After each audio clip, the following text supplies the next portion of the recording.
Hello there, YouTubers. This is going to be purely an overview of the features and functions that you can find on Sony HDR-FX1. Zooming in on the camcorder, on the front, you'll find the big lens hood, which can be taken off, and it does have a built-in shutter to protect the lens itself. It's being operated by the lever down there.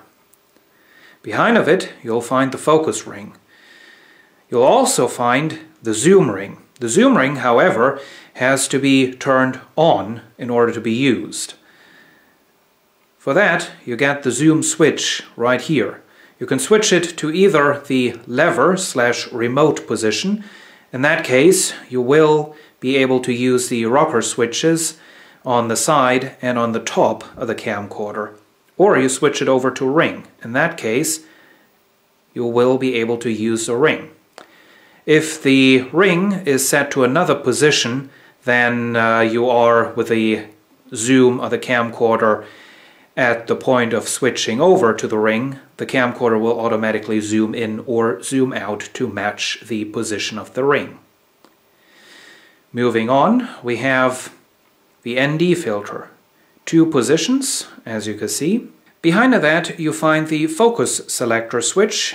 You can either switch it to automatic or manual, in which case the focus ring up front becomes active, or you can pull down this switch and set the focus to infinity, maximum distance.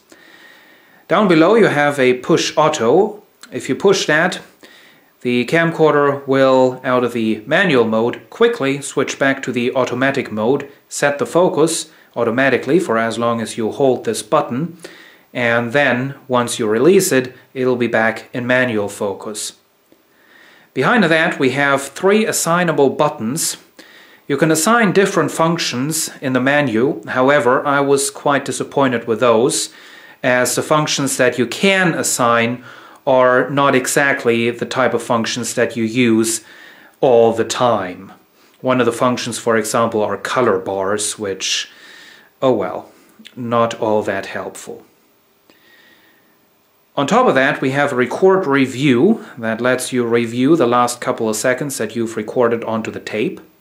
We have a backlight compensation button that turns the brightness of the dark portions of the image up a little bit so that you can see what's going on even when you're shooting against the sun or sky in general. We also have a button marked spotlight that will turn the exposure of the bright portions of the image down a little bit. So if you're recording someone standing in the spotlight, he's not going to look washed out because the camcorder is also trying to compensate for a dark background. Down here we have the gain switch. In the menu you can set how many decibels worth of gain, worth of image video amplification you want. I have it set so that low is 0, meaning no gain. Mid is 6 decibels and high is the maximum that this camcorder can do, which is 18 decibels. We also get a white balance switch next to that. A or B are presets that you can manually set using the button up on top, and the preset is a preset color temperature that you can select in the menu system. You can either set it to indoor or outdoor. Right here we get another array of manual controls: iris, gain, shutter speed, white balance. All of those are only available if you have the switch automatic manual, that you can see all the way to the right, set to manual.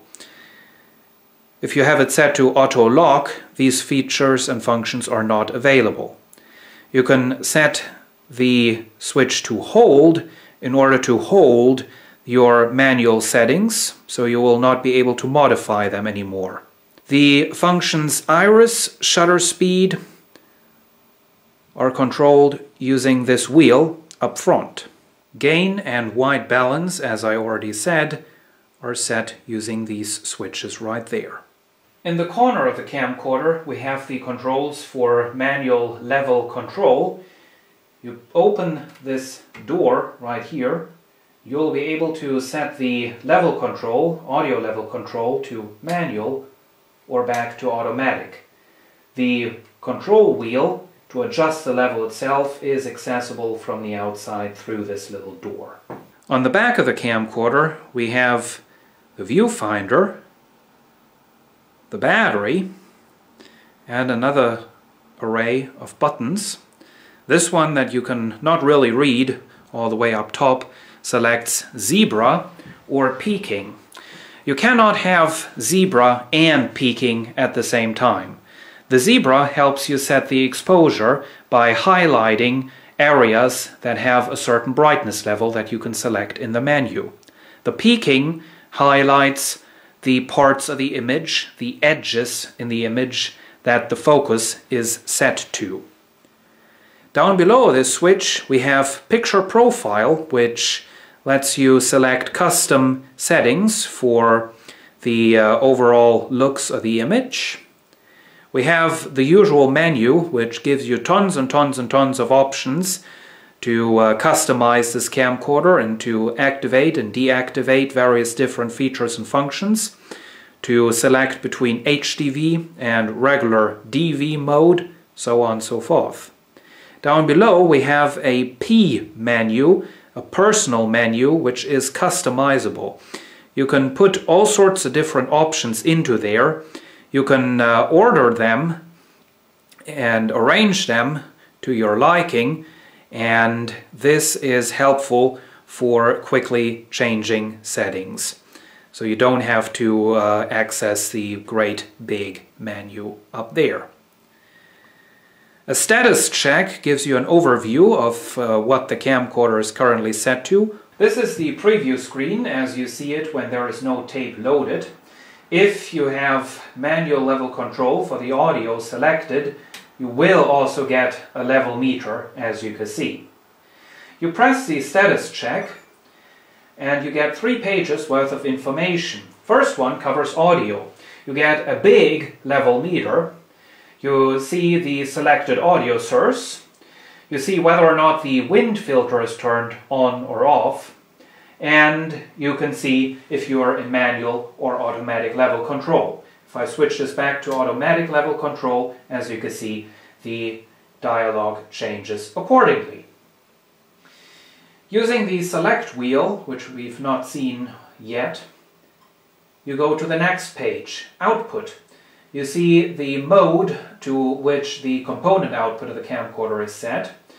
You see whether or not the iLink converter that converts HDV to regular DV for transfer to slow computers is turned on or off.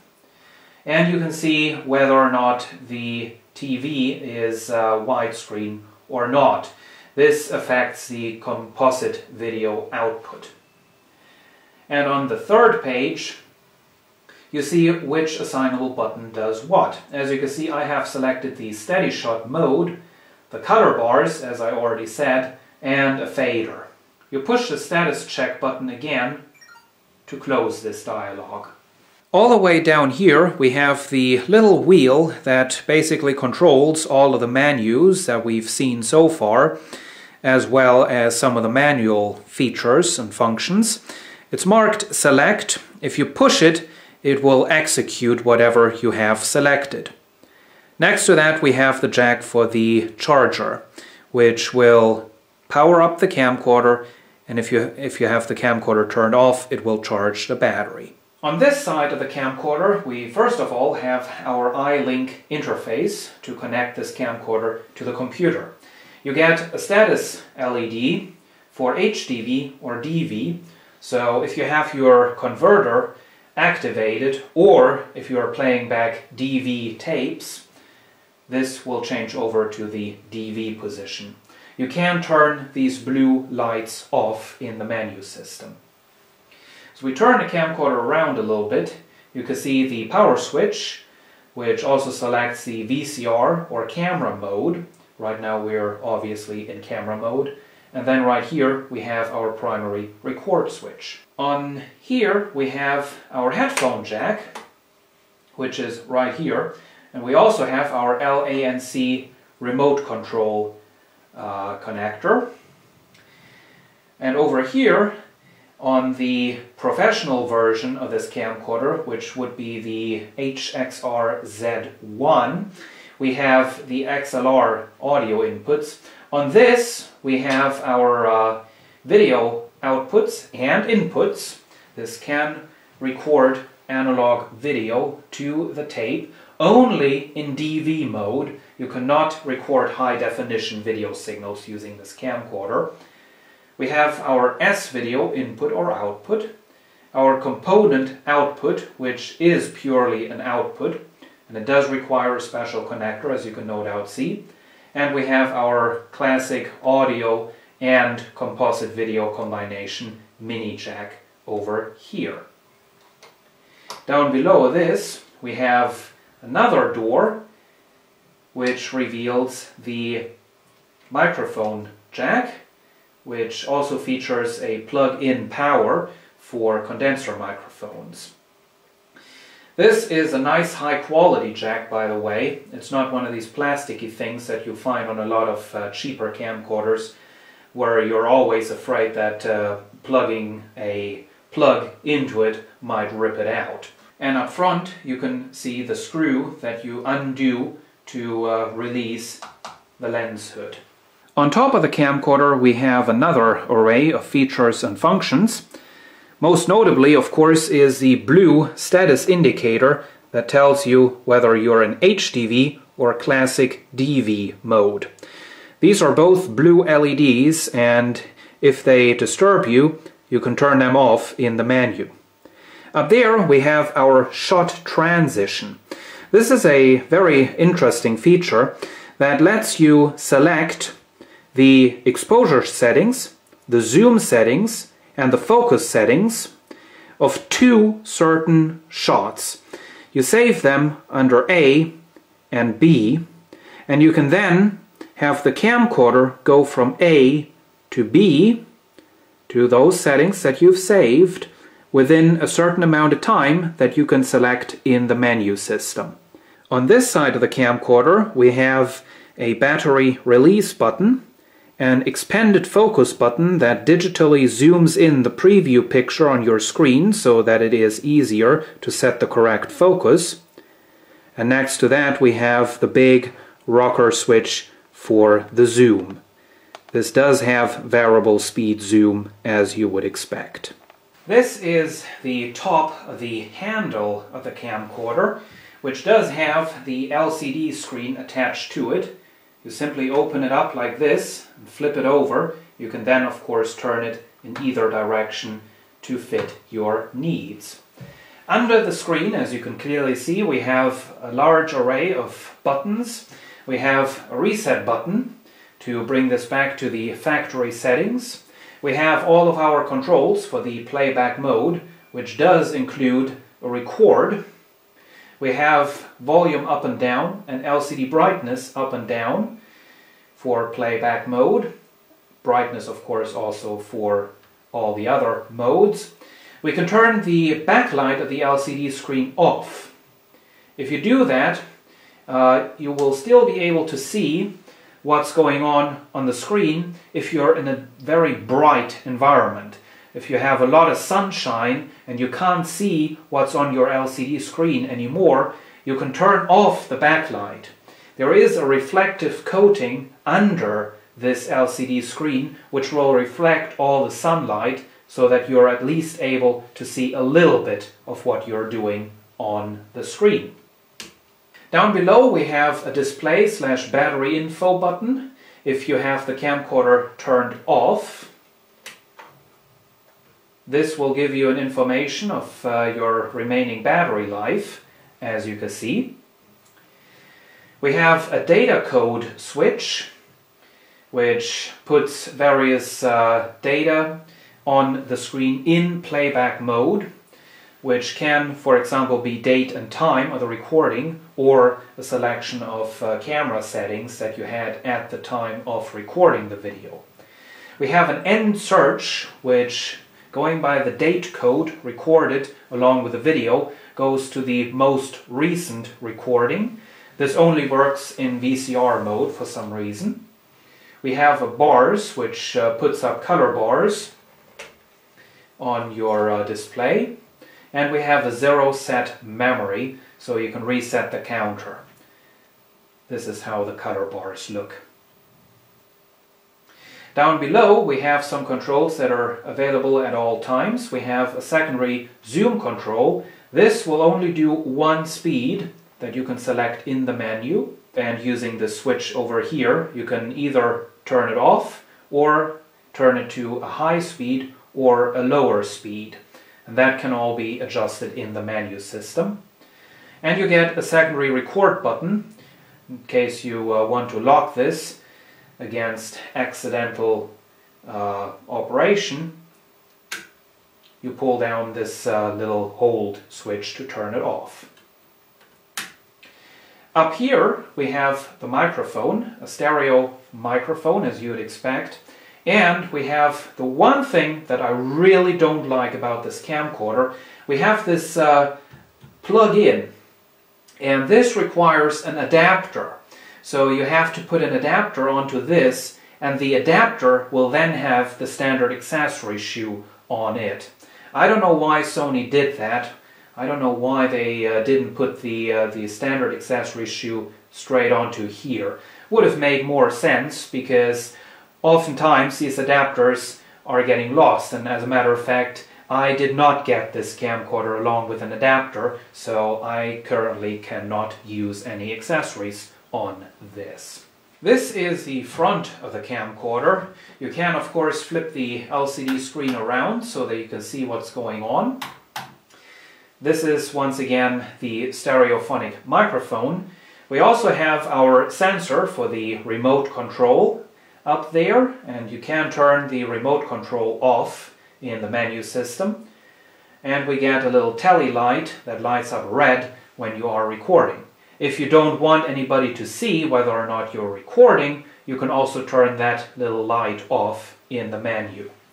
This is the lens hood that gives some protection to the lens itself and protects you from any excessive sunlight to get into your lens.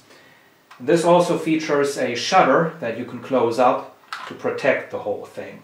The tape compartment is over here. You get an open eject button that you pull over, and then you can release this door. The mechanism drives out. You can record high-definition video to any standard mini DV tape, as you can see. However, the long play mode is not available in high-definition mode. This is the remote control the camcorder comes with. It is a good old full-size remote control, not one of these flimsy mini things that Sony has been giving you lately.